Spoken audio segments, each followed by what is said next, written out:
Obama cheated on the election. And we have it cold, hard, blue, and it's getting even more so because the stuff that's coming in is not even believable. So the atmosphere shifted the moment Trump said it out loud. Not behind closed doors, not in a private meeting, and not buried inside legal filings, but directly in front of cameras with complete confidence, accusing Barack Obama of cheating in an election. What made the moment even more striking was not just the accusation itself, but the reaction inside the room. No one pushed back. No one asked for evidence. She found out that Barack Hussein Obama led a group of people and they cheated in the elections, and they cheated without question. It's not even a question. Would you say there's even a little question there, Tulsi? She says no. No one challenged the claim in real time. Instead, the room remained still, some nodding along, while the conversation quickly moved forward as if nothing unusual had happened. Then came another moment that stood out just as much. He turned toward Tulsi Gabbard and referred to her as the hottest person in the room. That combination of statements is what people keep replaying, not because it felt chaotic in isolation, but because of how normal everyone's reaction appeared in response to something so extraordinary. What makes this difficult for many people to dismiss is that these are not fringe online rumors circulating in anonymous spaces. This was a public statement made in front of senior officials and cameras, delivered with certainty and without hesitation. A former president was being accused of election fraud at the highest level, and instead of immediate skepticism or concern, the reaction appeared calm, even supportive in tone. In some interpretations, it was met with applause or acceptance rather than resistance. That is the point where the moment stops feeling like standard political noise and starts feeling like something deeper is changing beneath the surface.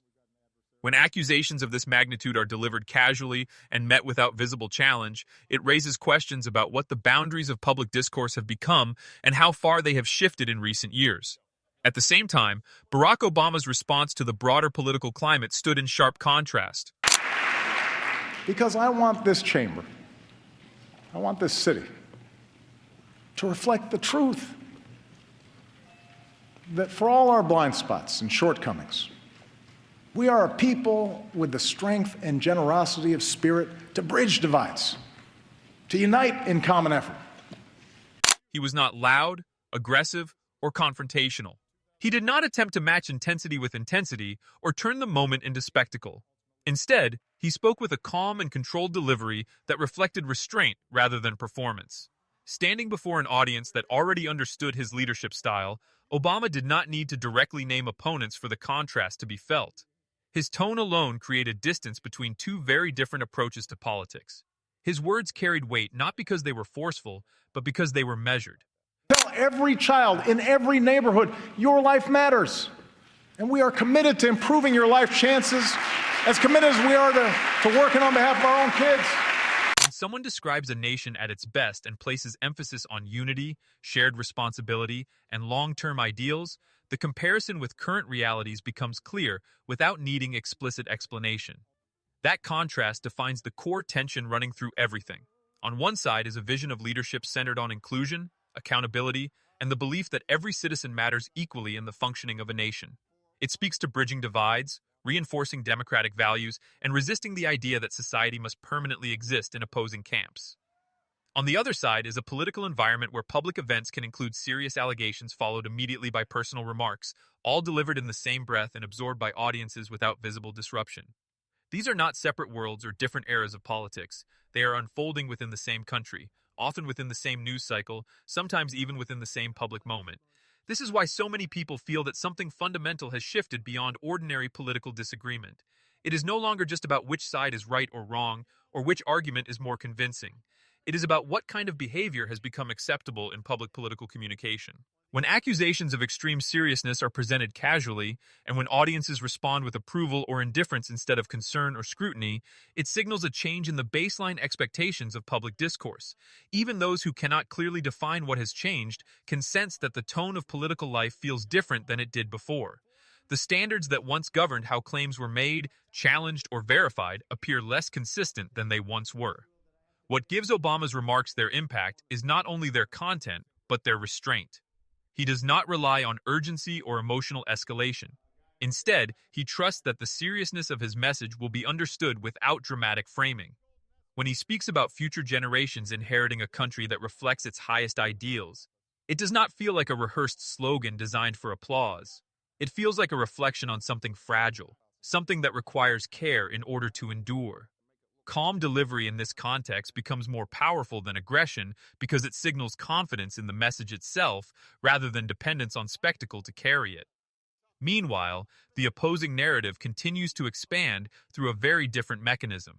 The accusations become broader, more absolute, and more certain in tone, while the evidence behind them remains vague or inconsistently defined. References are made to documents, hidden information, and proof that is said to exist but has not yet been fully revealed. The phrase, "you have seen nothing yet," becomes a recurring signal that larger revelations are still to come. This creates a sense of anticipation, where the expectation of future proof keeps attention focused even in the absence of confirmed details. The narrative does not rely solely on what has already been shown. It sustains itself on what is promised next. In that environment, belief is shaped not only by facts, but by confidence. The strength of a claim increasingly depends on how forcefully and consistently it is delivered. For supporters, certainty itself becomes persuasive. When a message is repeated with conviction, it can begin to feel true even before it is independently verified. This shifts the center of gravity in public discourse away from traditional evidence-based validation and toward emotional trust in the speaker.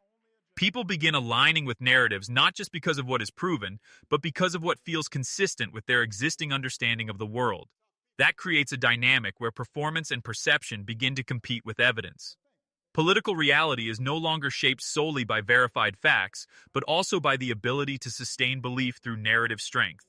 In such a system, different audiences can observe the same events and arrive at completely different conclusions, each feeling equally certain that they are seeing the truth. One group interprets the moment as accountability finally being delivered against powerful figures who have long avoided consequences. Another interprets it as a breakdown in standards where accusation is beginning to replace proof and spectacle is overtaking verification. Ultimately, that is what makes this moment significant. The disagreement is no longer limited to individual statements or isolated political events. It has become a broader contest over how reality itself is understood and interpreted.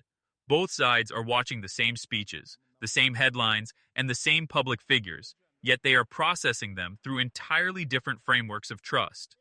Each new moment does not bring convergence. It reinforces separation, strengthening existing beliefs rather than bridging them. And so the story is no longer just about what was said in one room or how it was received. It is about a deeper struggle over truth, credibility, and the future of public discourse. In the end, what is unfolding is not only a political conflict, but a reflection of how divided perception has become, and how difficult it is becoming to return to a shared understanding of reality.